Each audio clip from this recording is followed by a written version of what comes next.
combustion.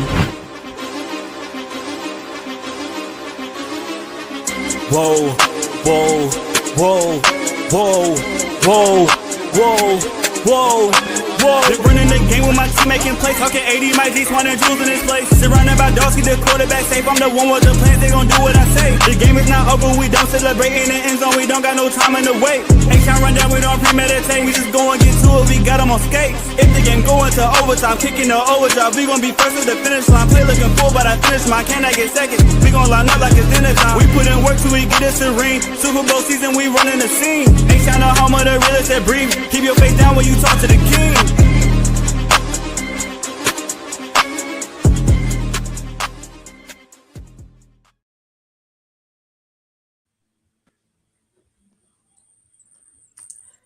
What up, y'all? Welcome to another episode of the H-Town Rundown. This is your boy AD. Shocker. Folks in the building. We got Clayton. We got Jules. How's everybody doing on this wonderful Sunday night? That was good. We shocked to see your ass though. That was clutch. That was impressive. Hey, I'm look. Look, he's split it in. And I'm telling you, bro, I hit the last second shot all the time. I don't miss. All right, here we go. Yeah. Let's not go. Let's not go that far. You always take it too goddamn far. I don't miss. But yeah, shout out, chill out. Shout out LD. Again, you got Lackville. What up, brother?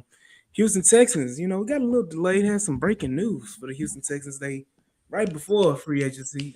We are on free agency eve. The Houston Texans did pull off not a shocker, but they brought back Naquan Jones, who was very productive at the end of the season. Yes. So again, the Houston Texans making good and bringing in defensive help along that defensive line. But I want to hear y'all thoughts about that because we got a lot to talk about. We ain't even scratched the surface of what has happened and transpired this past week. So I want to hear y'all thoughts on Naquan Jones, and then we'll jump right into the meat of the situation with the Houston Texans. Yeah. Good to see you, buddy. What's up, Julius? I would say this is where the casuals get separated from those who actually watch the team. Ooh, shots fired. No, it's really not. I mean, no, we talked about it, right? Like, I get it. We want the blockbuster like stuff like that, but when it comes to team building, you need guys like Naquan Jones, right? Mm-hmm. You need deals like that for your salary cap. You got the Naquans, you got the MJ Stewarts, right? Of course, you got Dalton Schultz. This is yet another one of those, like, you know, football player type moves where Naquan just a quality piece that you have to this puzzle. Mm-hmm. You know, they like him. They signed him, of course. Smart deal, right? Not overpaying for anybody, which is a great 1-year deal. So, of course, maintain the classic Casario flexibility. Mm-hmm. And again, it just continues the theme of the Texans are going to build out the rest of the roster and, you know, maintain a lot of that free free salary cap space that you got, you know, from restructures and extensions and stuff like that. So, but no, I like the move, man. 1 year, $2 million. You can't beat that. I actually like Jones' play since he got here. Halfway through the season or last part of the season, I thought he was a good piece. I'm not looking for a championship piece out of him, but a good stout rotational player. If need be, he can start in spots. The salary was wonderful because I know that we have bigger priorities when it comes to the O-line that you're looking for these big names on the O-line together. So you're refilling your depth with your own people, and it's a nice salary, and he's a quality player. And with the two studs that you have on end, you can really not get the top tier talent because they gonna require most of the attention. But he is a quality player, and for that salary number, it's a really good fit for him. Mm-hmm. I really want to see him be under the tutelage of the coaching staff for a whole year and see what he can do, because we've seen what Tom Toya looked like when he got here. Because don't forget, he was cut from his previous team before he came over here. Mm-hmm. Yep. Wasn't it the Cleveland Browns, if I'm not mistaken? I believe so. But I wanted Tommy when he came out though. I wanted him a 5th round pick, but they picked somebody else. So yeah, from Ohio State, right? Yep. Just updated the ticker. So there you go. just for those who missed it, of course, there are more moves to come, but that's kind of like a little recap of a lot of the meat and potatoes moves that we got. Well, So, you see So that for the meat? let's start with the meat. You want to You talk s- about the meat? Let's talk about Arby's. but let me They had a meat. But let's talk about all right, Vin Rames. this move um, here. let's talk about Titus Howard, man. Texans Mm. traded. That's Oh, Texans you traded. going all the way back? Okay, let's go. Yeah, Let's go. we Let's ain't go. we talked about it. Now we Let's really talk haven't. about it. Let's go. So the Houston Texans have traded interior offensive linemen, and I'm gonna call them interior offensive Yes, you are. And you know you're gonna fight linemen. it, but offensive Um, lineman. offensive lineman Titus Howard to the Cleveland Browns for a fifth round pick in the 2026 draft.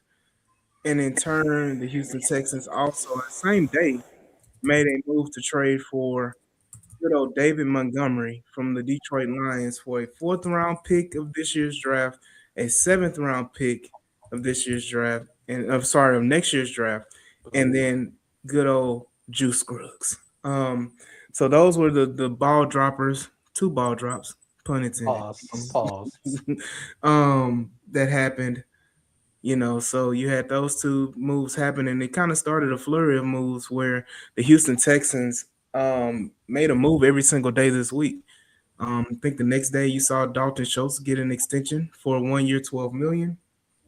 You also saw them extend Daniil Hunter for another year for 40 million. 40 million, buddy. 40 points. Also 40. Hey, Stupid. you think that's a lot? What do you wait till you see the Will Anderson Jr. extension when that thing is gonna be 50? 50. It's gonna be 50. I don't know. Um, I say 40. I say 48, 49. okay, you talking a penny? You talking about a million? A million here, a million there. I got you. A million? Come on, 50 mil. Look, Will we said- Brandon say 50 mil. Will we said off stream that Will Anderson, we can see a scenario where he gets the most guaranteed money of all time, regardless of what the fancy numbers are. Like most guarantees ever, he's going to eclipse Micah Parsons in short order once his deal drops. So, So you got that, and then you had the release of Joe Mixon, which was a long time coming. And then also the Texans re-signed MJ Stewart as well. So you had that as well. So just depth pieces and getting everything together. But yeah, it's been a kind of adventurous week. EJ Speed. Texans. EJ Speed as well. Forgot about EJ Speed. Signed a 2-year, $13.5 million deal. Just yesterday. I'm so sorry. I disrespected you, sir. I'm sorry. Hold on. No, it's fine. So what you have on the defense side of the ball is you have your 6 or 7 core players. You have your 2 ends. You have the linebacker Aziers. You have your corners. The safety was Jalen Petrie, Lassiter. I'm gonna drop a bomb on everybody at the end of the show about Lassiter, Stingley, Cade, and I guess you can put Reed or Stewart. So everybody you kind of sign now is to nucleus of the big 6 or big 7 that we have on defense. Your defensive heavy. You we know this team is ran by defense. So anybody getting now is adding to the depth of it, or maybe a place started here. So your defense is real solid, and they just making these re-signing players to fit into what the nucleus already has. So I don't think people should think of big names when it comes to the defense side when we talk about free agency. Yeah. I agree. I just I saw this coming from Larry, and it kind of took me off. Look, at the end of the day, brother, that ain't why they traded Titus Howard. They had nothing to do with Titus wanting to play tackle. And y'all I'm sorry, y'all ONs want to believe that there was a big issue that Titus was crying about playing tackle. Y'all crazy. Well, I call me old in because I think the same thing. You are old. And I think the same thing. I think if they want an extension, he wanted some money because this deal didn't happen overnight. It had to be going on for a while. He wanted an extension. He thought he put himself as a tackle because that's where he put himself. You're not going to pay a guard $21 million. We wasn't going to pay him a tackle $21. So it was a business decision from both parties. Like this is not going nowhere. We might need you to play guard. He said, I want to play tackle. We might need to play guard. He said, well, let's go and get me out here so I can get my money. And that's what happened. Titus sat up there and say, I'll play whatever you want me to, boss. Nah, not this time, bro. I'll do whatever you want me. Titus, first of all, the only reason why Titus wanted to play tackle or wanted the tackle situation was because for the money. Yeah. He's already gotten paid. They didn't want to pay him that anywhere near close to that kind of money. I agree. You know what I'm saying? And that's just, it's just smart business practices, period. Correct. Because at the end of the day, you don't want to invest that heavy and to put that much money in the offensive line. You want to reset your offensive line because you're, potentially could be paying a quarterback. Right. So if you're paying a quarterback $200-300 million, like, it'll be hard to sit up here and say you spending, paying 3 linemen 15+ million. Right, and have the O line be as good or as bad as whoever your point of view of it. It does not indicate that you pay or you re-sign Tyus Howard at that money for a average O line. Mm-hmm. And clearly he's not the kind of guard as people say. Some people say he is. He's that big, powerful, moving body. He's not that big, powerful, moving right tackle if you want to. So it for the mindset of this offense of what they're trying to do, he can fit in if he wanted a team friendly deal. They'd be okay with it. But if he gonna have play hardball and they want that, it just wasn't the card for both teams. And I don't even fault Tyus Howard because it's a business on both ends. He want to get one more paycheck because he know this is his last big paycheck he gonna get. Yeah. So I mean, like I said, good for Titus for getting that, that contract. Because again, I think at the end of this contract, he'll be 34, 35. Yeah. He may not get another. This is his last hurrah. Right. And so you got to look at it like that for Titus Howard. But again, I don't think it had anything to do with position value. I think it's just the Texans. Even if Titus were to play guard, I don't think they were going to extend him again with $18 million. He was already getting paid $18 million. Right. Which made him for 15, 14. Yeah. Right. Now, if he was making, again, like you said, 15, 14, they probably would have been like, okay, we'll extend you, and keep running with you. But at that price, 18 going on almost 20, like that wasn't going to work out. So shout out to I think we can all say that everybody's point is probably the big conversation in the whole conversation, and that's why the mutual split was what it was. Mm-hmm. Right. Hold on, man. Yes, brother, you are ON. You are a ON. And Jules is too. And that don't mean you right. Just because you ON. We probably more right than wrong though, but it's fine. But that wrong be loud. Be loud and proud, sir. Be wrong and proud. But we old school. At least we man up and say when we wrong. Hey, no, we wrong. I my bad. I eat some crow. You know what I'm saying? Some of y'all younger generations don't never want to admit that they wrong. Man, that's because y'all grew up in a time where y'all had to eat crow. Because it's all about understanding. Because we don't always be right. Literally, ain't gotta be right. What you say? Always gotta be right. That ain't our literally, sir. Might have some porridge. Nigga, wait that old. Calm down. Wait that old. North side niggas always talking noise. There you go. Always gotta be right. That's right. Gotta be right. Hashtag. Right. Wonder why communication's gone down. Why we having fights in the Middle East? That's a whole conversation for another day. Oh man. But again, man, on top of that, I want to get y'all opinion on the David Montgomery of it all. Before we touch on the rest, and then we'll jump into free agency. But I want to hear y'all thoughts on David Montgomery. I think that was the minute David Montgomery's trade request became public. I think a bunch of Texans fans said that's the guy right there. Correct. Cost-effective move, so that's a conservative move. If there was ever an offensive swarm type of player that you want, it's David Montgomery. You're just a tough runner. a lot of tread still on the tire because I mean, man, he's not 30 yet, and he Yeah. also kind of somewhat had last season off because of Jamar Gibbs is explosive here. So Who? Jamar Gibbs. Gibbs. Jamar Gibbs. So Jameer Gibbs? what did I Jameer. say? Jameer Gibbs. I'm You call sorry. that man Jamari? I My say, who is fault. Jamari? I'm sorry. But no, so I agree with Brandon. So Dave Montgomery, I feel like is a perfect fit for this offense for what Nick Haley wants him to be, that physical outfit that runs the ball downhill. And again, like I said earlier, he's a cost-effective move. He's at around like what 5 to 7 mil right now. So Yeah. a For report both already came out. seasons. Yeah, and reports already came out that they might adjust his deal. So there's that. So which will still have him well under, where people are having names like Devon Achane be and Brees Hall be. So, I Devon think, Achane, huh? hey, listen, that was Hey. my dream guy. That was, No, listen, bro. see, it goes deeper than that, Clayton. I I've for been I've I, been I've been It's preaching. it's before your time, Clayton. It's for your It was time. before. It was before. Let In him the listen. get He off his went in to the chest. my Let him old get before off high his school. times. chest.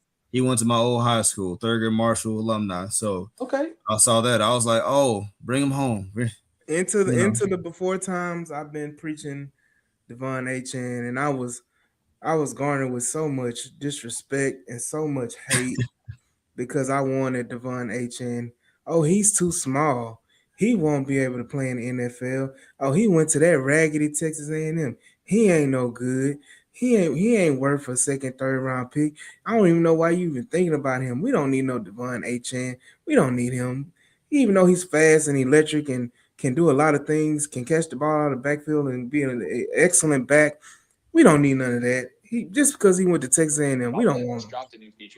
So and low key, he's a great contact runner too. Low key, he has great yard after contact numbers for those who don't know.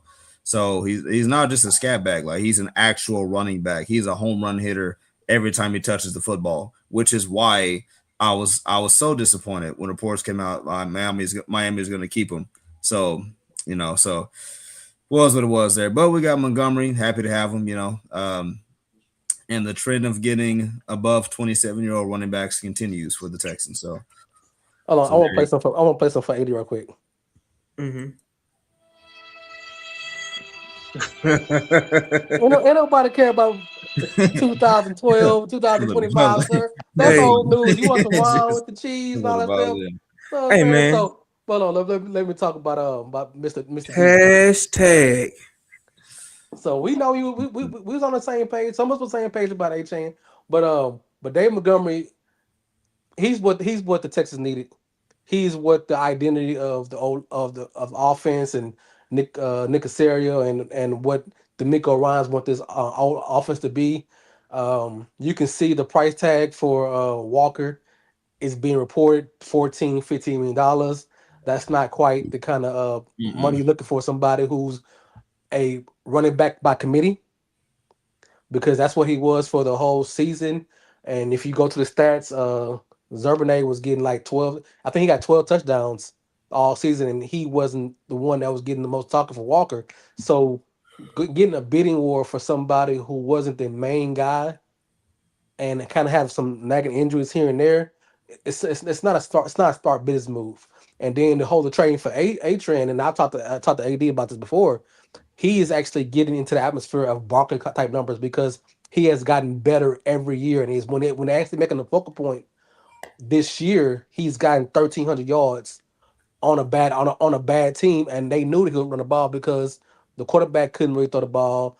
Tyreek Hill was out most half the season, and they really couldn't generate a lot of offense. And he was still producing as an electric bat that can break it field. So you didn't want to get in that conversation. Oh, you shouldn't get in the conversation of giving up a second round pick because he's that talented, and then give him Brock type numbers. So what Nick Casario did, and like he did for Christian Kirk, like he did for Stephon Diggs, like he's done before. He traded a late round pick, even Joe Mixon, a late round pick to get somebody who has 2 or 3 good years left on their playing career, and we are motivated. And as he does all the time, he's gonna convert that money into those last 2 years into a big money to have salary flexibility next year. So you want this guy to get the tough yards. You want somebody to be behind him or with him. You want to call him. He's one. He's two. He's A. He's B. Whatever you call it. You can have a really good 1-2 punch, and they both can be together, and you don't know what's happening. I talked about before. You don't want to know the defense know what you're doing when you have Woody come in or you have David Montgomery, because they both can do the same thing situation. And David Montgomery is a hellified Christopher blocker. Hmm. That's nothing that you're getting at this man, and he has something to prove because he feels a little disrespected, but because he got his carries taken from him by Gibbs, and he's just as good. Maybe he's not as fast, not explosive, but he's still a very good back at his age. Who you Um, talking Montgomery, about? Oh, you not listening, my nigga? I'm I see how listening. you got me You cussing said, now. You know what I'm saying? No, so I'm trying. We just got a black Christian mud, and you got me saying the N word. Look, man, I'm listening because I heard the A chain, and then it switched real quickly. And Well, I was saying I was trying to keep up. I'm like, hold on, man. because You said A chain ain't as fast as Gibbs? no, I said that Montgomery is not fast. Yeah, So yeah. it's the whole thing about a second round pick and top money for Achan. That's not really smart business move for this team to go forward. So could they do it? Sure. Will they do it? Probably not, because you got David Montgomery. Could they still entertain it? Sure, but I don't think it's a good business move going forward. So let me say this, because he's saying Casario probably messed up Montgomery trade value by giving him a contract extension. Brother, you giving, like, when you say an extension, you're talking about 1 year. Yeah, And you're not adding years. you're not sitting up here saying we about to give him a 3-4 year contract. We're not about to do that. But again, just adjusting the money around and moving it around to allow mhm. yourself to have cap space this year, and to give him a raise, and make him, whole, Mhm. the situation whole. Like, at the end of the day, you traded a 4th round pick and a 7th round pick. You basically traded a, and let's be real, the only thing of value you traded for Montgomery was that 4th round pick. Exactly. So you're talking about a 4th round pick that you basically gave up for Montgomery. And I know Juice Scruggs, whatever, but Juice Scruggs was out of here in so many words. So I'm not tripping on Nick Casario, and we got to get off the Nick Casario. Like, I understand people have hatred for the man and all that type of stuff, but a lot of these moves are made not because of him specifically. They're made because of others. Like the whole offensive line shuffle. As much as people want to put that on Nick, that's on Cole Popovich. Cole Popovich didn't want Titus here anymore. Cole Popovich didn't want Juice Scruggs here anymore. Cole Popovich wanted Trent Brown back, which is what we got Trent Brown back, which you didn't put on the ticker. Oh yeah, Um, that's right. We did get there. he wants a Cade Mays. So you may see that happen. You may even see, I feel uh, like that's gonna happen. I feel like that's gonna happen. I mean, if it doesn't happen, look at Lloyd Cushenberry from Tennessee as a guy as well. Yeah, Sure, Um, Lord, you sure? yeah, mhm. I looked him up. You sure? yeah. Like, You looked up his PFF stats. That's what you looked up. no, not even the grades. No, that's what you watch. I'm talking about the amount of pressures. I'm talking about all that stuff. Like, you sure? Yeah, I'm not good on Christenberry. Yeah. So, Christenberry.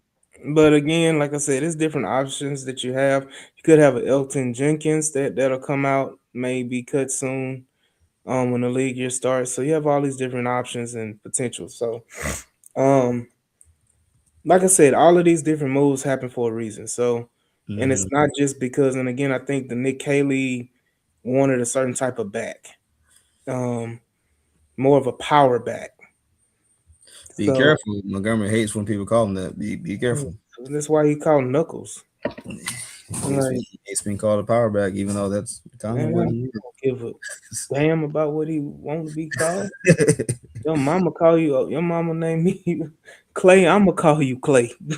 Like, um, and again, like Sherrod said, they're also going to draft a back. Yeah, I mean, Mhm. it is what it is. You see, So you see Mike I Washington. feel bad for all the people that are just in love with Jawar Jordan and in love with British Brooks.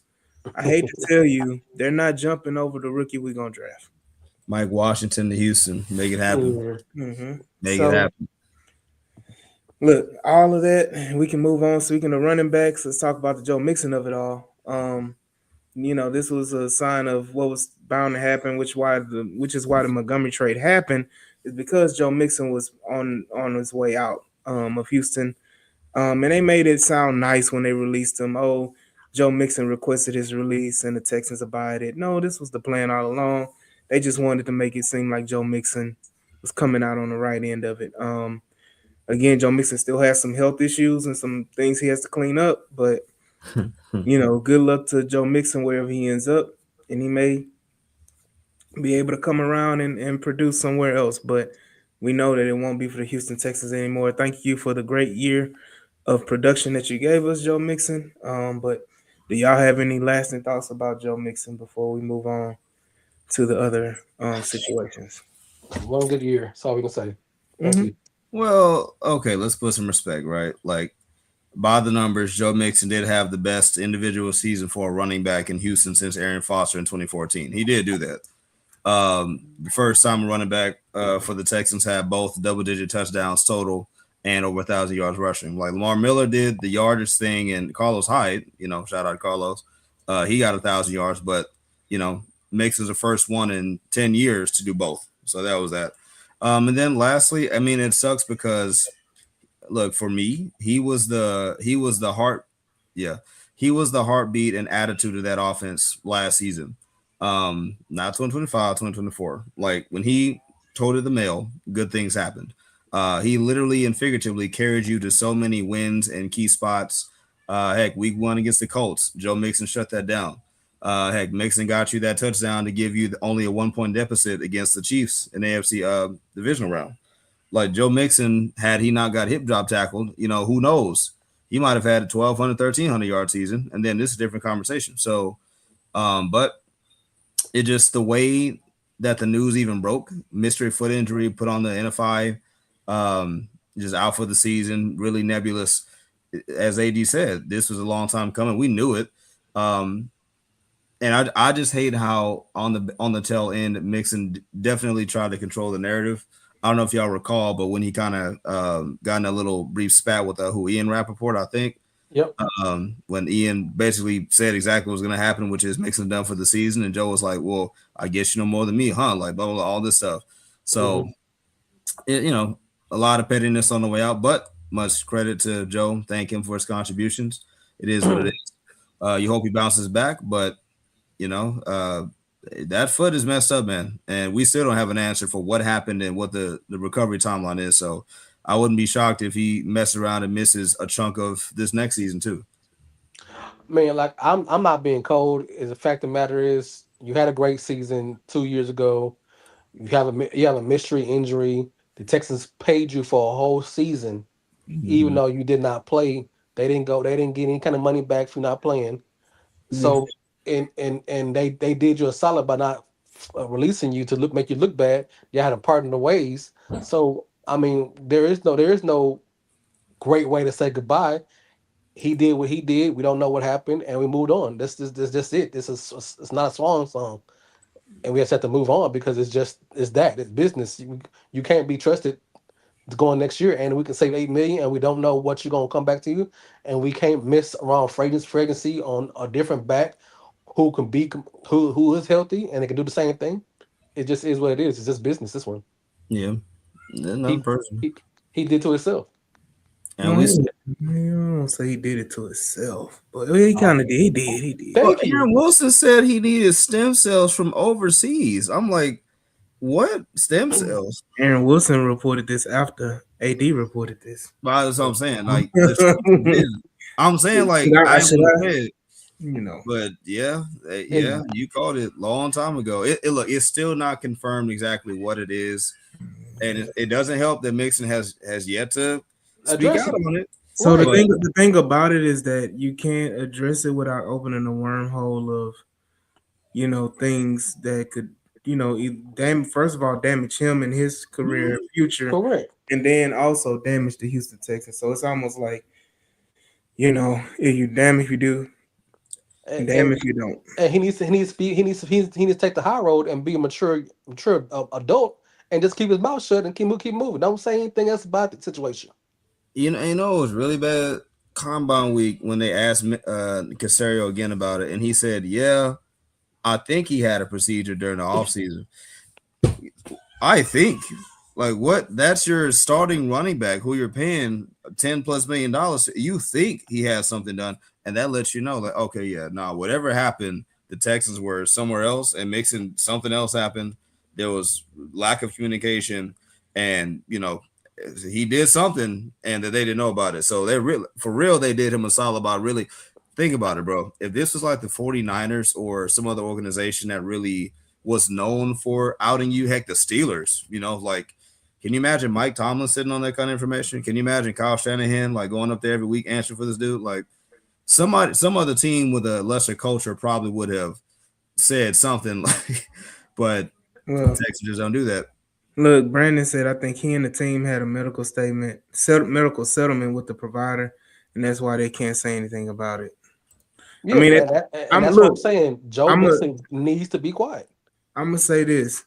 Regardless of what it is, whatever team he plays for next year or he plays again, the first question is going to be asked, what happened to your foot? Yeah. And people talk too, stuff leaks.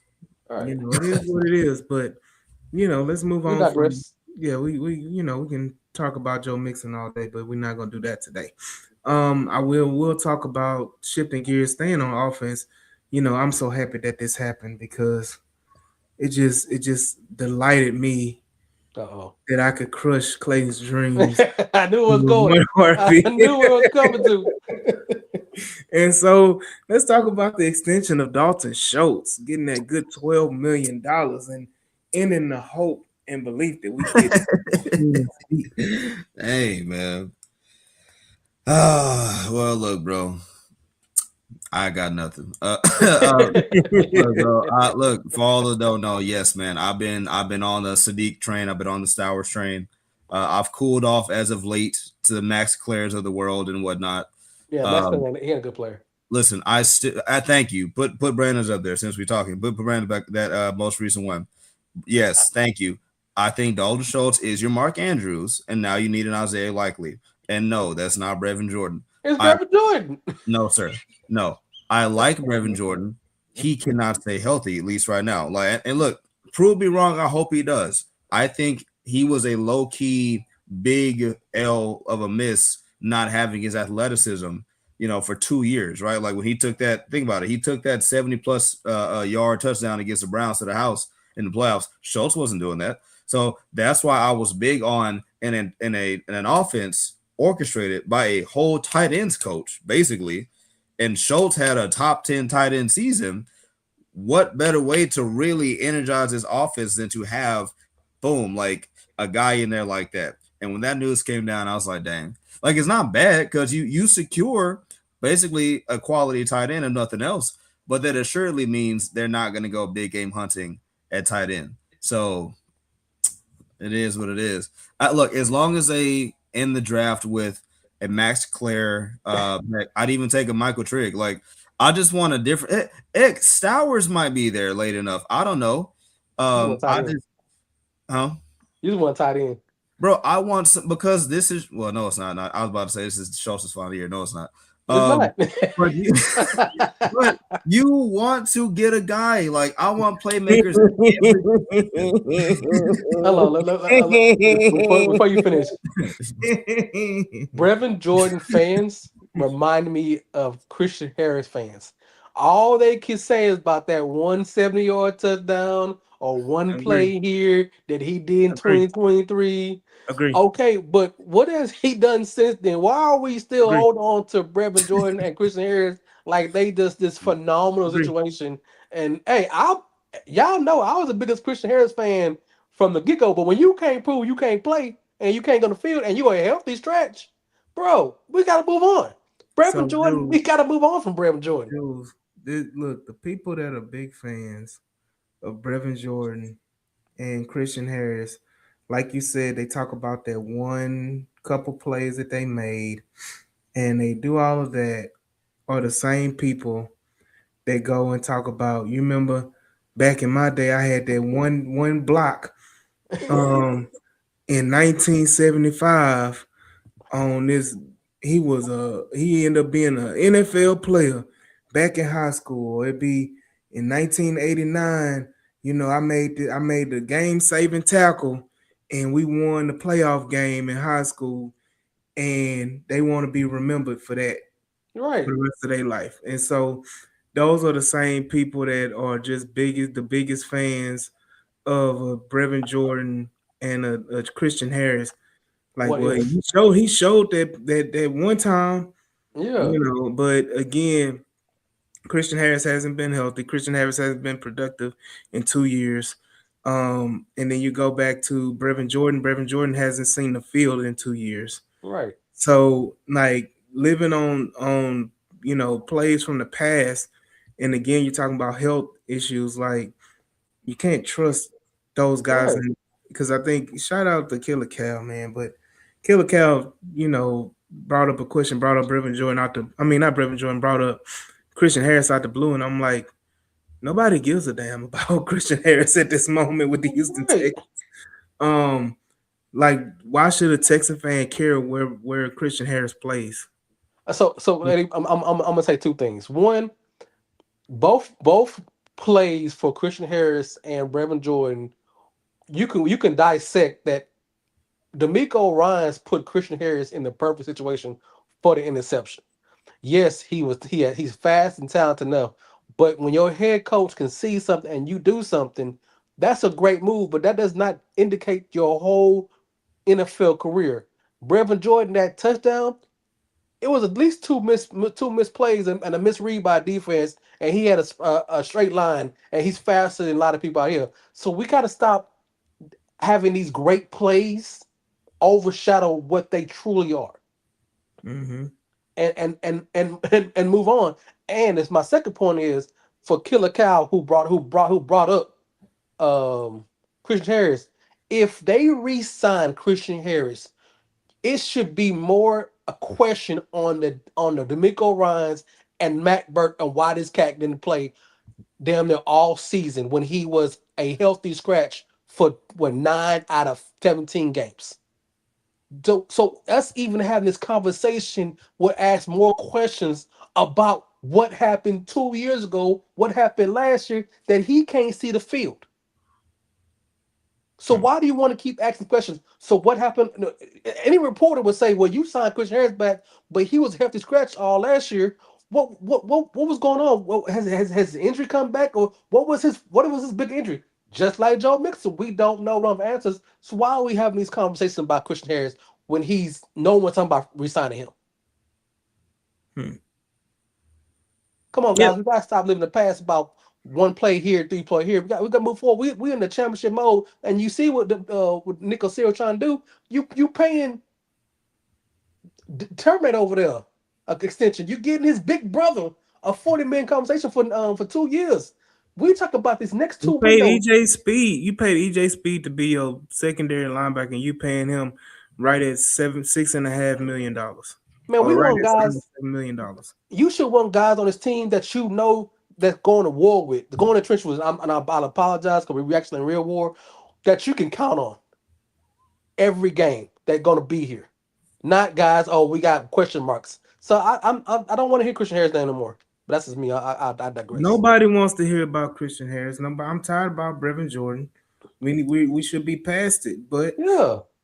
but again, we're here. But thank God that we don't have to worry about Kenyon Sadiq, because Kenyon Sadiq is going to be Clayton, another. Clayton, why he keep rolling that salt in that wound of yours, old boy? It's got to Listen, just. I don't understand. I'm sorry. I thought Alcohol, lemon I juice. thought I thought we liked athleticism and touchdowns and So winning. there's a list of those guys that ran the extremely fast 40, It similar ain't just about the build, 40. similar athletic type. The last one that came out recently, I think, was Evan Ingram in that same build. And Evan Ingram now is just a journeyman tight end that had probably a half of a good season his whole Look career. here. At some point, I get tired of seeing it. Much respect to who I'm about to reference, but I get tired of seeing Owen Daniels being the best tight end in franchise history. I Well, get tired of you these about to get Dalton Schultz as being the best tight end in Texas history. second best, right? That by default, like he. But my whole point is this. Like you want the explosiveness at tight end and everything like that. Like the tight ends that are top of the line like that, are they truly that explosive? Like Travis Kelsey was the number one tight end forever and a day. Was he like a true home run hitter, or was he just a damn good tight end? Well, that's what I'm saying. Like, I don't care. Look, Sadiq, Stowers, Claire, I want somebody who's an impact game changer. Dalton Schultz provides you stability, which is good. He had a career season, but he's more of a possession tight end. He's stable. He knows what to be. He's smart, which is great. Use that.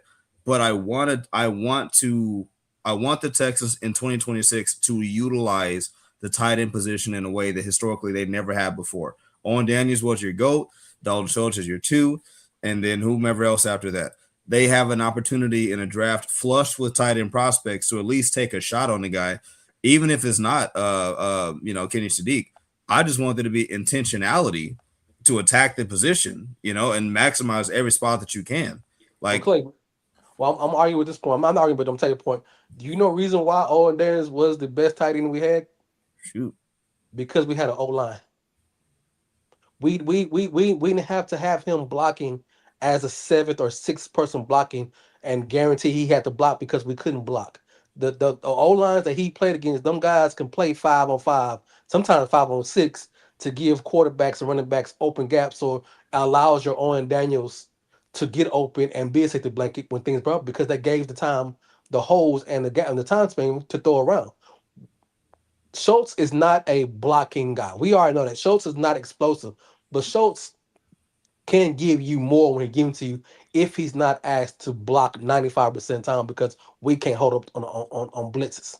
Agree. No, I agree. It's just with that agreement, I also see yards left on the field when I watch Schultz play. And it's not to disrespect him. We're just having a conversation. Yeah. I see a lot of meat left on the bone with Dalton Schultz. A lot of plays that I'm not even going to say Brevin Jordan's name, but if anybody else in that position on a tight end screen or this or that, they're taking it for at least another 5 to 7 yards. They're fighting more. Schultz is who he is. I like Schultz. He's stable, right? He's a stable option, but there's stability and then there's innovation. And right now, the Texans need all of their innovators are on the defensive side of the ball. All of their innovations over there. 100% agree. And it's like, that's all I'm saying is like, can we get some innovation on the opposite side? That's all I'm asking for, whether it's tight end, running back, whatever the case may be. You're getting close. You're getting close to that. Yes, you're getting close to that.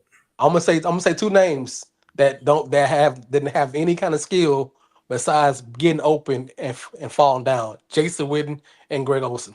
Bro. Jason, there's nothing great about Jason Witten for Dallas Cowboys. What other than he got open. He got open and he fell forward. That's all you wanted. And he was athletic, so I get it. I really do. I'm not downplaying the situation. But once again, you want to take a back tight end at number 1 when you have glaring holes. It's just not something that I'm looking forward to. But I get it though. And I'm gonna say this: this is not the draft to go full on board with tight end, where like next year is going to have more of a depth as far as tight end in the draft. But Clay don't give a damn. He say what he wanted. He want the tight end. I'm saying in an ideal situation,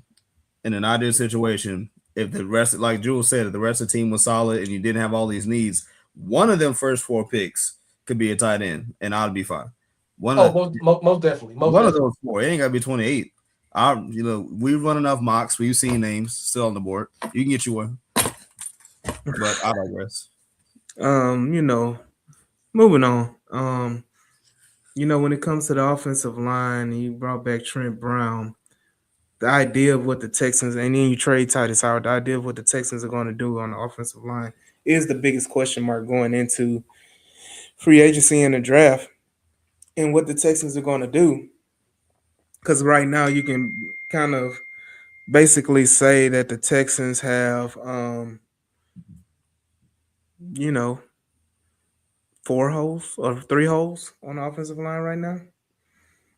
With what's going on, you can say your tackles are together with Titus and Trent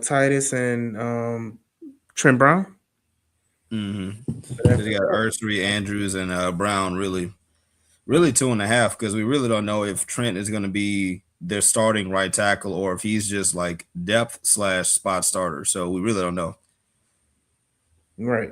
So which is not good. That's not ideal. Period. Like to have a Trent Brown at this stage of his career as your starting right tackle, it's not the best idea. So I wasn't gonna say it, but I'm so glad Clayton said it. I wasn't gonna say it this time. well, because we need stuff that's going to work, right? Trent Brown is a great flyer, just like Jake Andrews if you slot him to a depth position. But we know upgrades are needed. We know this. It's just they don't have much time to wait, and I know I don't want to get too ahead of it, but it's just the urgency increases when you keep seeing names come off the board early, like before tomorrow even gets here, with names like Tyler Biadasz and Connor McGovern flying off the board. That limits you even more in free agency. So they can't miss too many more times with this crop of dudes right now. mm-hmm. Yeah, we come Monday, Tuesday, we're gonna figure out what's the plan with the cap space that they curated, with the idea what they want online. I put on I'll ask about same thing you asked about. We don't know how they feel about Jack Andrews. We know as a fan base that we don't like him. Most of us don't like him. We've heard the reports of mutual understanding or mutual interest on both parties from Cade and all these players. And CJ said he want him, he want that person, but we don't really know what the direction this team in. So we're kind of following. So we're adding and we're seeing our own comments to what is reported. And come Monday and Tuesday, we'll get the more clear picture about what Nick Casares and his line gonna do. And because it could be Trent Brown starting, maybe not finishing, but could be starting, and the $7 million a starting right tackle ain't bad money for it. But I just don't feel him because to me he's never healthy, and that's my biggest issue. Like I said about everybody else in the past couple of years, if I can't depend on you in when the game's on the line, I ain't trying to have you on the field with me. Mm-hmm. I feel you, but again, I have faith in Trent Brown. I think that But one. why? But why? So the Based why? on based on what? So my faith is that you have a full off season of Trent Brown not having to overcome, major surgery, major, injuries and all the stuff that he, had to overcome this last off season. You get to have him in your training program and you are able to see about him, you're able to basically mold Trent Brown back to where you want him to be this offseason. And I think that for the most part, he was pretty much healthy when he came back and started playing, he was pretty much healthy all the way until the last game. I And thought he missed a game or missed a couple of snaps during the season too when they kind of missed a game couple runners. of snaps, but nothing like crazy. Exactly. But hell, everybody missed snaps, Jules. But that's not. But you don't want to go in and have a situation going with somebody who might miss games when you have a history of him missing games. Did he miss games though? Let's go back. How many games did he start? How Let's many games? How many was healthy? And how many games did he miss in the playoffs? He missed the one game in the playoffs. What? Okay, that's a big thing. And he wasn't healthy when they signed him. So it can be word signs all you want to. The fact of the matter that he didn't come to the season healthy, and that you're hoping, and that's what it is, and you hoping that he could be molded back into the Trent Brown of everybody think he was when he first played for New England. He's solid, but he's not a something that you can depend on because he hasn't proved it in over 6 years. Mm-hmm. Yeah. I don't want people romanticizing Trent Brown because of what the very low bottom we had from the team had all the beginning. Well, he played good for 5 games. Oh, great! Now he's a great. No, let's not forget that we started at the bottom of this O line, and he looked good because we're at the bottom. Yeah. I got you, but I have faith in him. I have faith. But I think that when I say I have faith with it, I think that the Texans, again, like you said, he played about 8 to 9 games, and that's when he took over in the middle of the season.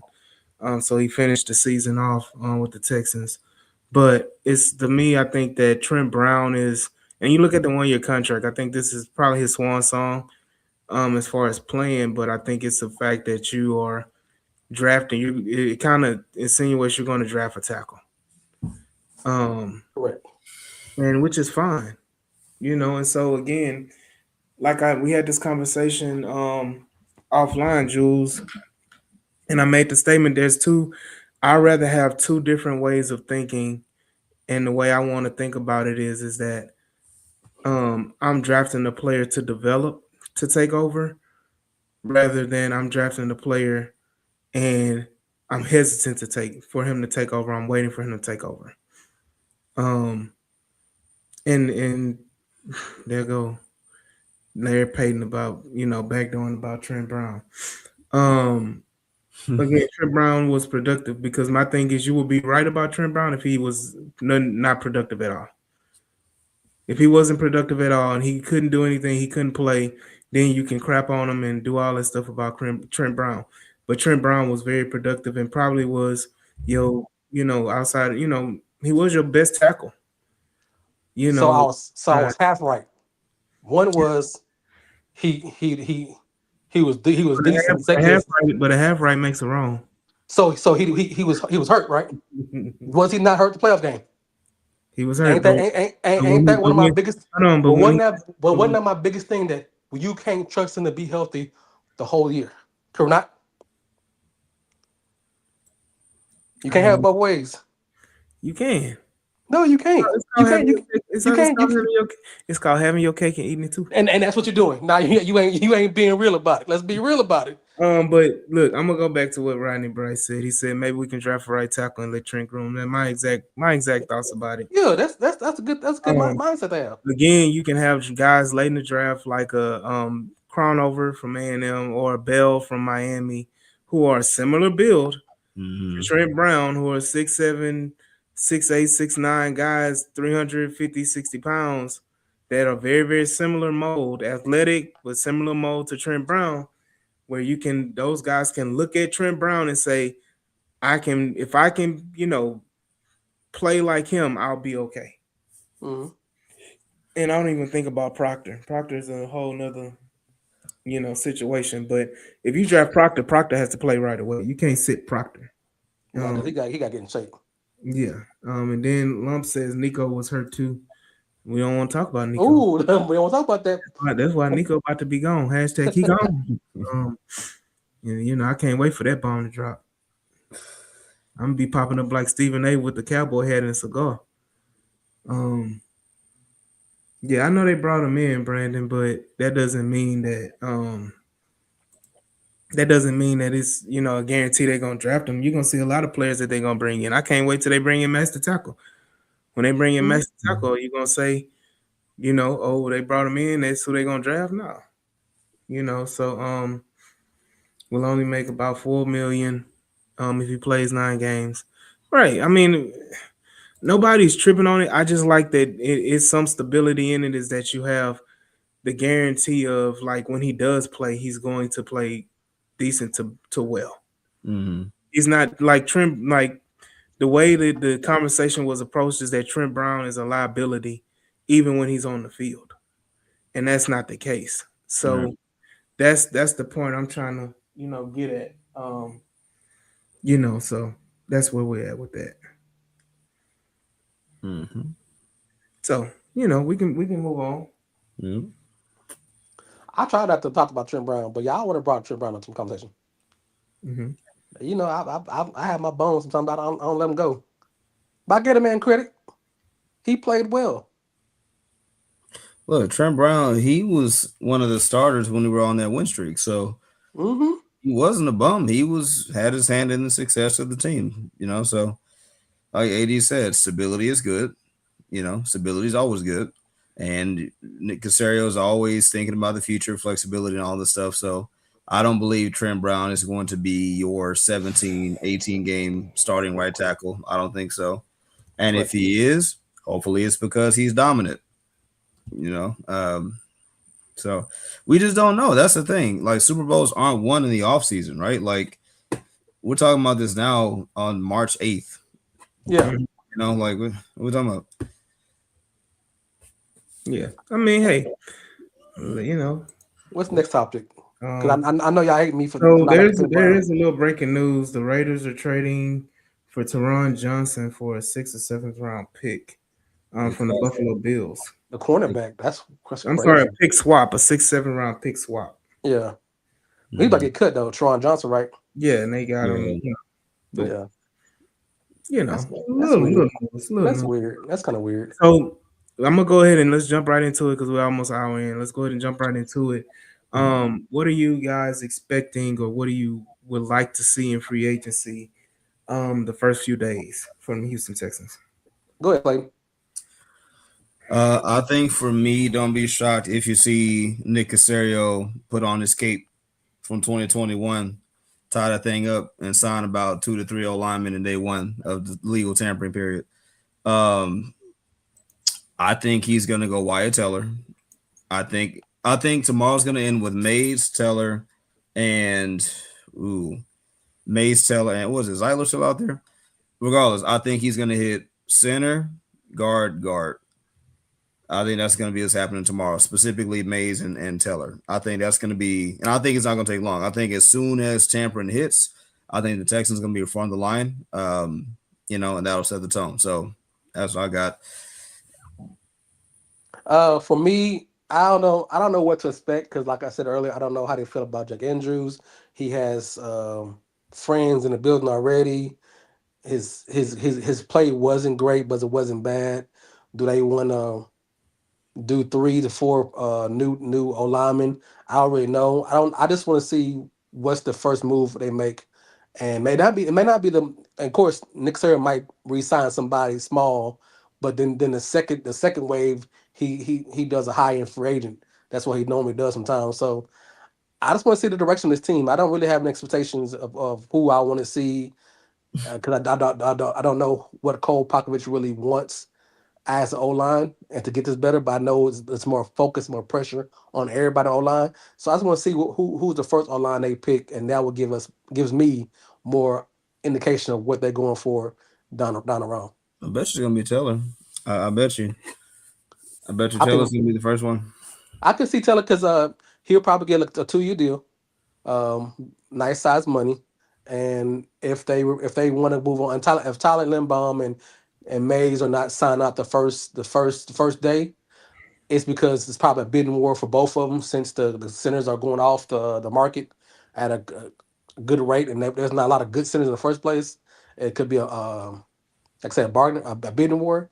We'll see because it's how it is. So I don't know what they really want to do at center, but I know they have to replace either both guards or they're gonna re-sign Ed Ingram. If they sign Ed Ingram day one, it'll give me more indication of what's going on with going forward. Yeah, I don't think they're going. I don't think Ed Ingram's in the equation. I think they're trying to move on from Ed Ingram.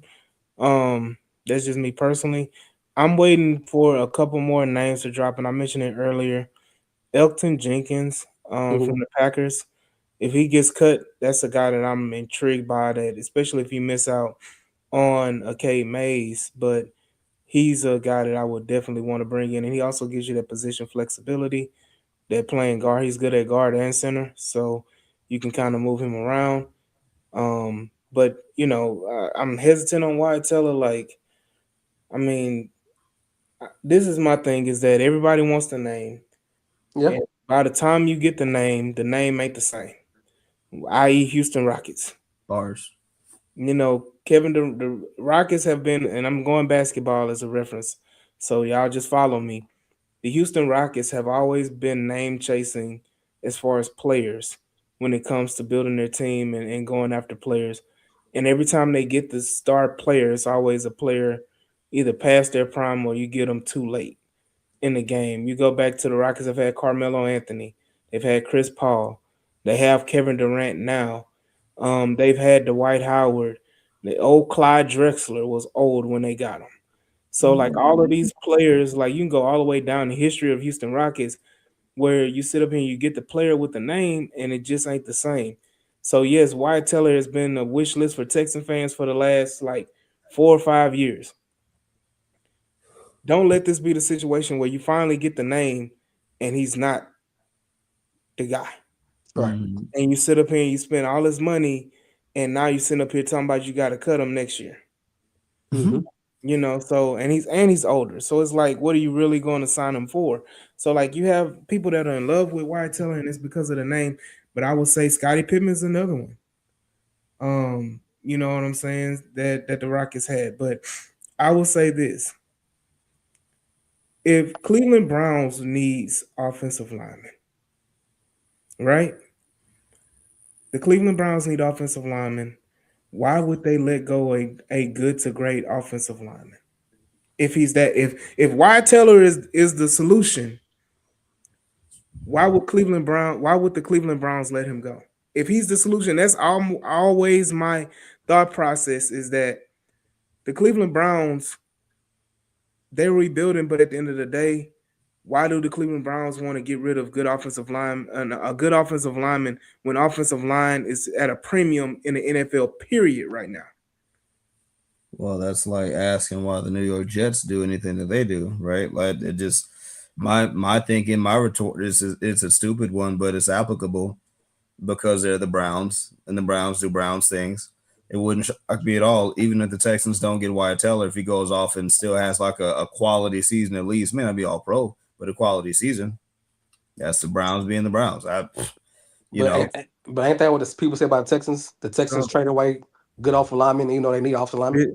look, well, But this is my ain't that the conversation? That's what people say, right? but well, in the past, yes. Right. this is my point. Here we go. Blue Boy Shine. Wyatt Teller was an all pro talent 2 years ago. Wyatt Teller's an all pro talent. Why are the Cleveland Browns releasing him? I mean, hey, again, It doesn't no, at the end of the day, you don't let all pros or all pro talent walk out the door for nothing. sure. Like you at the end of the day, if he like they released him, Right. they could have traded him. You let him walk and you ate a cap hit. That's the difference. So that should tell you more about that. You see it all the time. I just talked about the Tremont Johnson trade. Mhm. He was Maybe about to get cut. We traded for Joe Mixon when he was about to get cut from Cincinnati. maybe doing a solid. Solid for what? You Because still they can trade him. because they like they respect them. They like them. They do a solid, man. Do what Another you want to one, do. man. Another one. But Betonio and all of that. They letting all of that. You know, it's just the point. It doesn't make sense. Like, okay, he didn't want to play for the Browns. You about to make me cuss. So what? What does that have to do with anything? I was gonna say if you Like, want to, no. What is? Oh, he didn't want to play. I'm just playing. I'm playing devil's advocate. No, I'm not talking about you. I'm talking about the comments. I Like, know. Game Face 44. So what? look, well, here's one. If we want to wash this one down with a nice taste here, another name that you could look for that was allowed to walk by their team, but for other reasons, Zion Johnson, Los Angeles Chargers, a guy who looked like every bit of a bust. They denied his fifth-year option, Kenny Green Jr. right? But he turned it around at least a little bit to where, Barley. hey, listen, it's about what have you done for me lately? So we talked about all stream. It's about timing and availability. Yeah, And you turn it around. You turn it around just in time to maybe get a little bit of, maybe a good, healthy 1 year prove a deal, maybe a 1-on-1 kind of deal, just to kind of see. You don't overcommit to Zion because you want to see him do it again.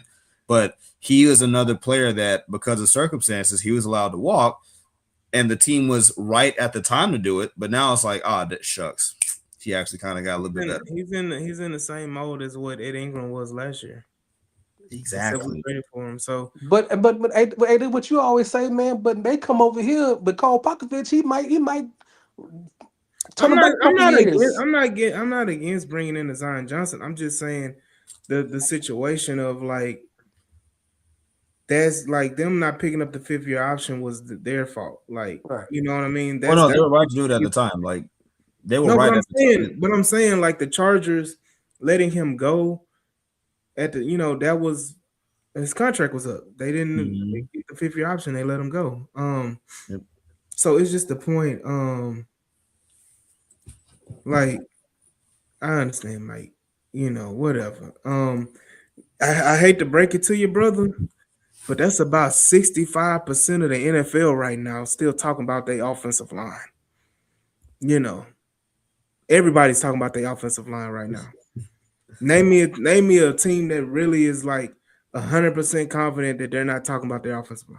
Seattle. I will kind of come as a fence a little bit and just say the Texans are a special case is because what other team is like have owners of 3 of the worst 5 offensive line performance seasons of all time. Like we are notoriously and historically known for being who killed David Carr, right? Like Texans got to wear that. So Well, that's not. But see, you're not even old enough to know the full story about how that even transpired. hey, And look, every, look, and every year, it's and every year for the last 4 years, we have replaced 3 to 4 starters every year. listen. That's what I'm saying. Like the Texans have not met. Like I agree So that like I it's look. overblown. I'm gonna say this. I don't think people realize the situation with the offensive line play in totality. Offensive line play in totality has tremendously dipped. There's been a lot of misses on offensive line across the league because of the lack of development and the lack of microwave success, or not the lack of, but the want to of microwave success when it comes to offensive line. That's why you see a lot of retreads and a lot of offensive linemen on their second, third team finally becoming successful. So From my why are you giving people hard times when you see Taylor and these guys leaving a situation when you because saying they're old, it's a rich but but go ahead. because the O line situation all around the NFL is bad, so people moving around. So you can't, like I said, that's what the league is. People are trying to find people to play in the way they want to play, and the guys they ain't got, so they got to get rid of them. And okay, well maybe he fits my system. I can do it for 2 years. That's the totality of the O line situation that you're painting. So So if they come in here and they might be the older, but maybe the last 2 year season they can play here and play well and be in a better situation. so my whole point is the point I'm trying to make is that you're talking about those players have already developed. Is my point. My whole point around everything is that development is that when you have players coming in, like let them develop or put them in a program to develop. There is not a program for offensive linemen to really develop now. And that's why you don't see a lot of success rate till later, is because they're again not putting an opportunity. Like Taylor and Batonio and all the guys that we're talking about, they were in spots where they were already developed or they had Mhm. already did everything they needed to do. So you're talking about bringing in guys that are kind of already on the other side instead of they're on the point of they've already made the apex and they're trending down. Whereas I'm talking about players that are supposed to be trending up and getting to the apex, which is where we're kind of differing in the conversation. And that's why I'm saying it's kind of a misconception on So what the reality is. so you don't mind Zion Johnson, but you don't, but you tell her you're good with. Like my whole thing is that I feel like Taylor is not going to live up to the hype, and Taylor's going to cost way more than Zion Johnson. And So you okay with Zion, but you're not okay with why? Because of the age and the money yeah, cost, White right? Taylor's Okay. what, 31, 32, something like that. Plus, 33. Y has been hurt the last 2 years, so he's missed what like 8 Mhm. games. So Okay. yeah, so it's gonna, I see your logic. I see where you're You going know what from. I mean? Like I'm okay taking a risk. Like Ed Ingram was a good risk because one, he's on the younger side. He was coming off his rookie contract, and he was a high second round pick. So like you take that risk on that type of guy. Like then you go the opposite side where you took a risk on Laken Tomlinson and it didn't work out. Where he was on the other side, he was an older guy, Mhm. and you took. So you get what I'm saying? Like So it's the so let me same. You witnessed it from both sides last year. let me ask you a question. This is a legitimate question. If they pay Wyatt Taylor the same money they paid Trent Brown last year, would you be okay with that? This is not happening though. Well, no, that's not the question. The question, if they I pay the mean, same, it's a super low risk at that point because you only pay Trent Brown like $3.5 million. so it's more the money situation then. I mean, we're at a point where we're about to pay Will Anderson $50 million. Everything is a money situation. So the answer is yes. 'Cause I asked Did a I say simple no? question. No, but you didn't answer the question. You I answered it. no I no answered it. you I answered the you looked question at a with a different step by statement. saying yes or no. But I answered the question with a statement. That statement says not always an answer. It's always an answer. It's not. No, it's not. It is. And I'm gonna say this, Mike. if you're gonna come on this podcast and y'all know who this is. This is Mike, RG Mike. Mike, I'm gonna tell you this right now, brother. If you're gonna come on here and complain and B word, just go ahead and drop your fandom and go be a Buffalo Bills fan or whatever other fan you want to be. Because right now, you doing all this talking. I don't want to see you up here when we hosting that Lombardi Trophy. I need you to That's be right where you at, that's sad and how depressed, that's how Mike been and for years though. still complaining about doggone Nick Casario.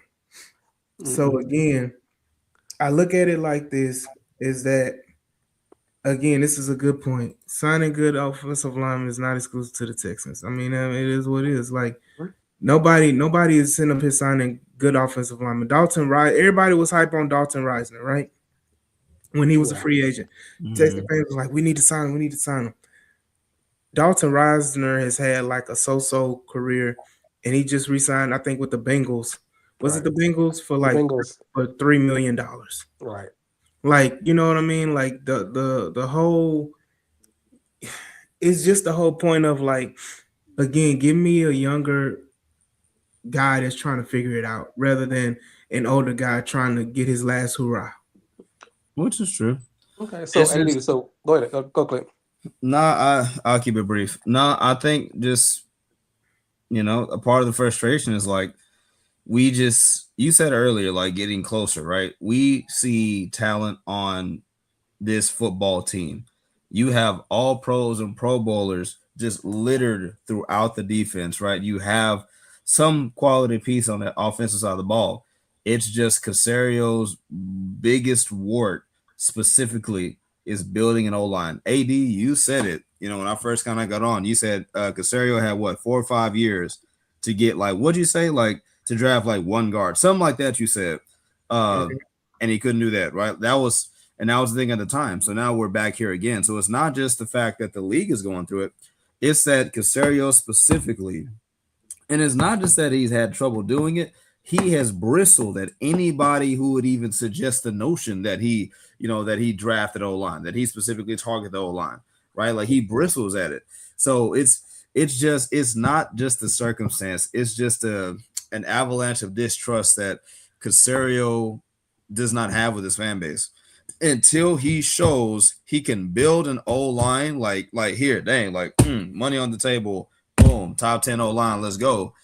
People are gonna have these doubts, and he's kind So of earned it. The team has earned it. Casario's earned it, and that's just kind of that I'm um just saying that's kind of the tenor of the. so so let me say this that Brandon posted this. He said if the Texans are as good at drafting and getting offensive players as they do on defense, we wouldn't be here. So the point is that right now, checks and balances. Checks and balances. Guess what? Guess who's the checks and balances on the defensive side?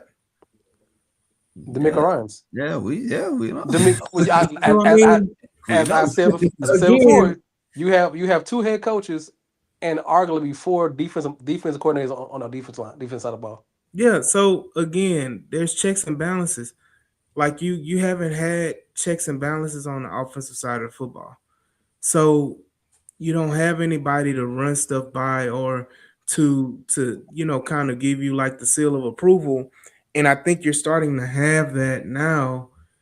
And With Cole Popovich, I'm getting to that point, Brandon. It's coming around. Is that Cole Popovich right now, when it comes specifically to the offensive line, that you're getting checks and balances now with offensive line.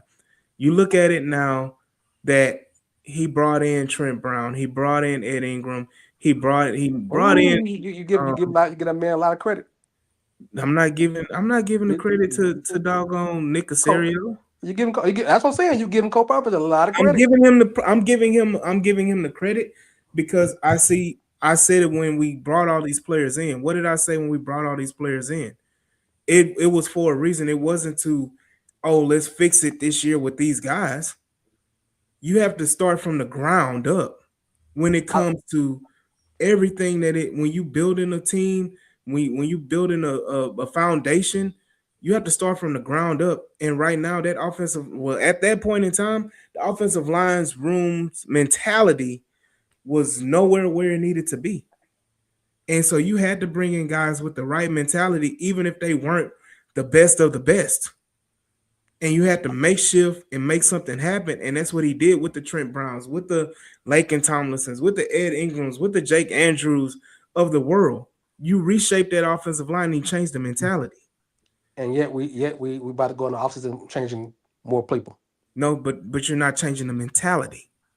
With mentality gonna be gone. But what you built into your mentality is gonna be gone. Now you gotta rebuild it again because you got new players. You don't have to rebuild it. You do, because the most of the players gonna be gone. The standard is set. But the standard doesn't matter if you right now the standard is set. You already have two, regardless of what we think with Trent Brown. If we were to start a game today, Trent Brown would be your starting right tackle, and Arian Harris would be your starting left tackle.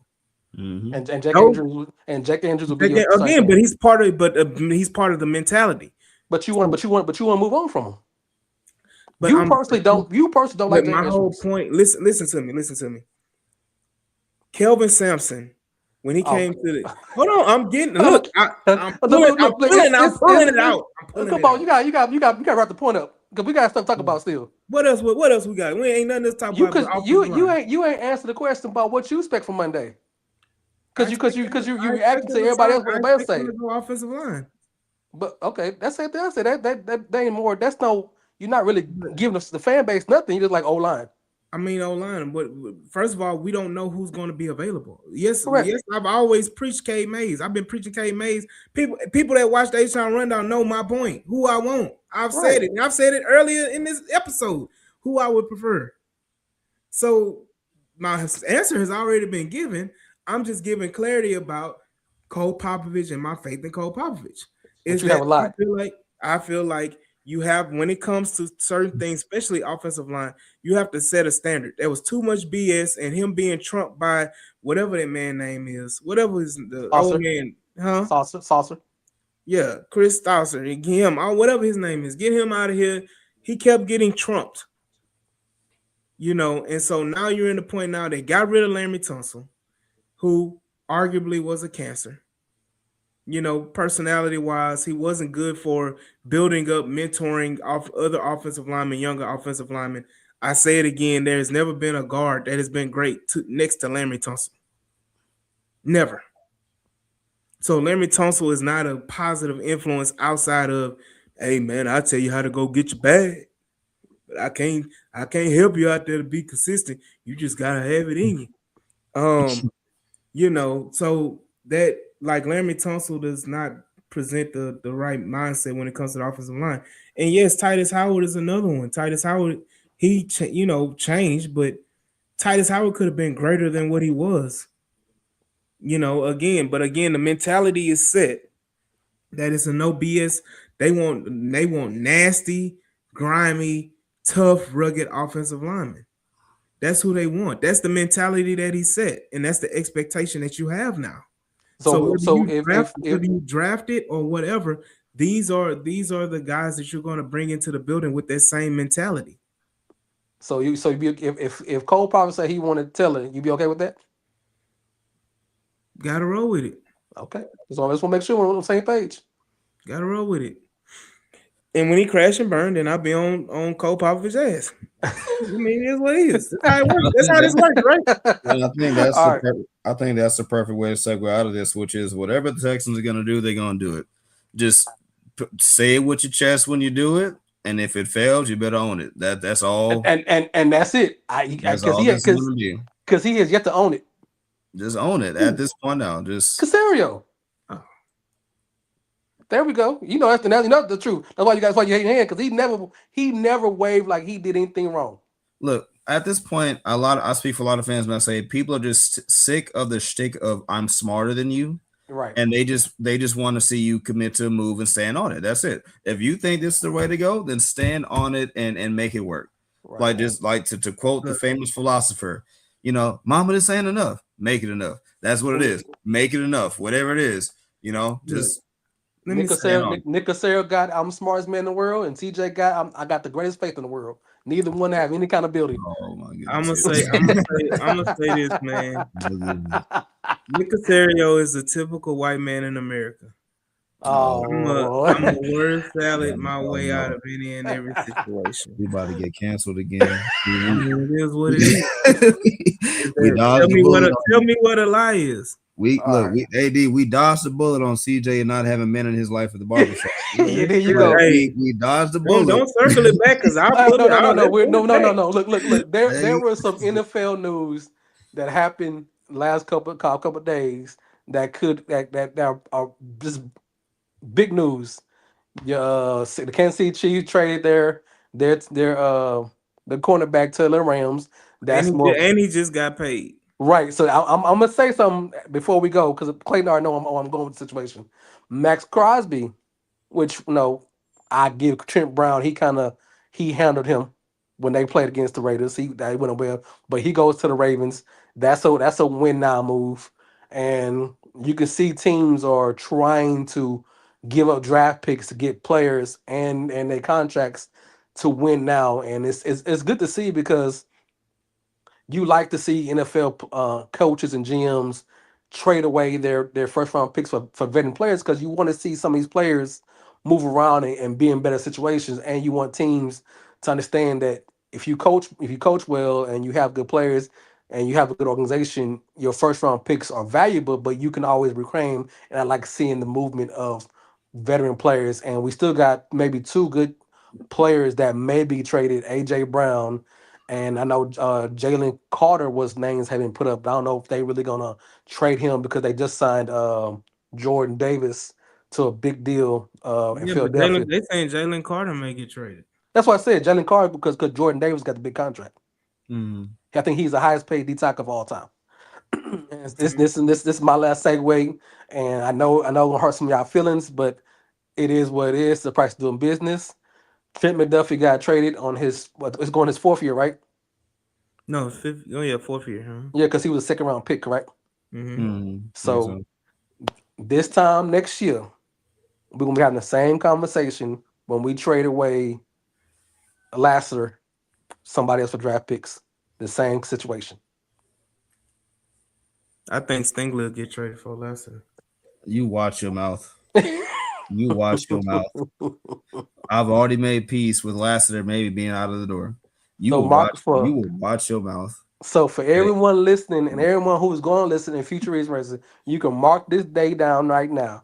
If Lassiter continues to play at his level and get the recognition because people are targeting him more than Stingley because they think if they got to pick their poison, they're picking him and he's showing up like he's going to because you have so much money on your cap going to next year and you can't pay everybody. I can see a trade of Lasser the same way they traded Trent McDuffie I if would the price say still business. I would say Kalen Bullock will get traded before Lassiter. A safety market is different from a quarterback market. It's not even close. I would just we talked about our stream. If somebody came to you with like, okay, we'll give you a high second round or heck a bottom Well, of the first. Let's get stupid, right? Like something like that is like, shoot, all right, that might this get moved. the same deal the Rams gave to Kansas City. The same exact deal. If that same that they give you four picks and you know it's gonna be hard for you to re-sign them because of Will Anderson and CJ Stroud and Stingley and everything else you got on here, that's business. So I'm telling everybody right now, don't be surprised. We'll have the same conversation next year. So the This time difference. next year. So you know what the difference is, Jules? Is that Trent McDuffie was wasn't he All Pro? And once again, if he plays and he gets So better, everybody how think can? that But I'm saying you saying this time next year. So you saying that Lassiter gonna be All Pro next year, yeah. and they're gonna trade. So that you gonna have Derek Stingley, who's at this point is entrenched as an All Pro yearly, long as he's healthy, and you're gonna have Kamari Lassiter as another All Pro. You gonna have two All Pro corners. I can see it because he keeps getting better. And people keep trying him. He keeps showing up. Lassiter is a good player. He's gonna be a consistent Pro Bowl player, but I don't think he's at the All Pro level. I think there's too many corners that So you're saying because he won't get the award doesn't mean his ability won't don't guarantee him situation. But I'm That's the saying, conversation. that's the like the award garners the compensation. like the award garners the compensation.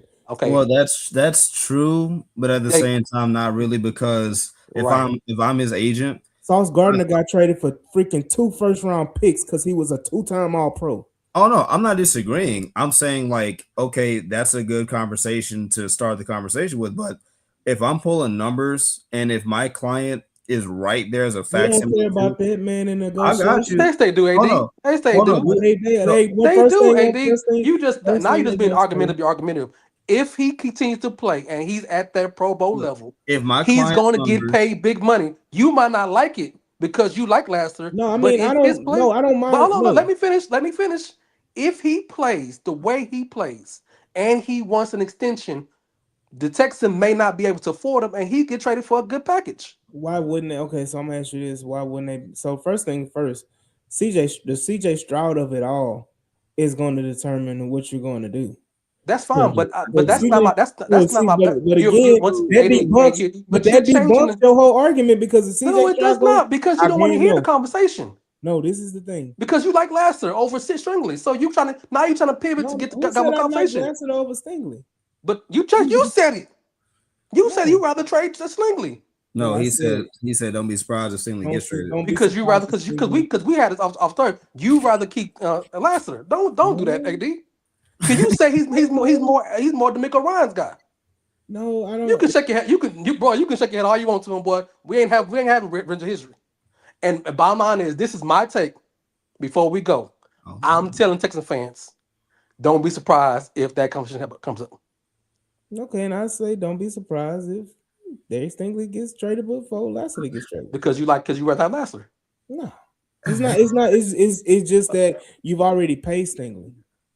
So oh, you I see. trading. So You get what I'm saying? Like you already your paid rule Stingley. is you're not paying multiple record-setting contracts to the same guy. That's not So really Right. so if in that case you can probably resign Stingley cheaper than you can do Lassiter because that's gonna be his first big time deal, well. right? Stingley ain't gonna get Thank Stingley you. not gonna get any cheaper. Thank- That's he ain't Stingley get is no the cheaper. price of the brick is the price of the Multi, brick. multi-time All Pro. He ain't getting no cheaper. That is Yeah, that's like that shit to sell. yeah. I'm like, what you mean?